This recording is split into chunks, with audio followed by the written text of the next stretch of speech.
د الله رسول فرمایي زه ولاړم معراج ته. په معراج کې یو ځای مردار اوبه شوي ډېر رش ورباندې، بل ځای حلال اوبه شوي رش نه ورباندې، څه لږ کسان ول. ما د جبرائیل امین علیه السلام څخه پوښتنه وکړه چې دا رش ولې دی او دلته دا نورې غوښې پرتې دي رش ولې نشته؟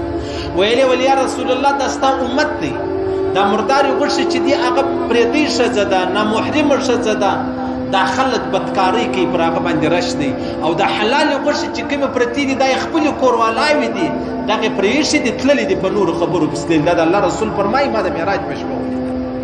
دغسې د خبره هر سړی د خپلې کوروالا څخه بېزاره دی، د بل د کوروالا څخه خوشحاله دی.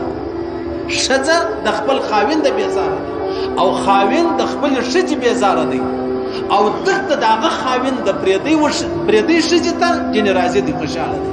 هغه پرېدۍ ښځه د پرېدي خاوند څخه خوشحاله ده. دا د الله رسول فرمایي ما د معراج په شپه ولیدل. ما ته جبرائیل امین علیه السلام ویل دا ستا امت دی، پر حرامو پر مردارۍ باندې دومره راټول سوي دي او پر حلالو باندې بیا هېڅوک چې دی هغه نشته. خبره دغسې ده.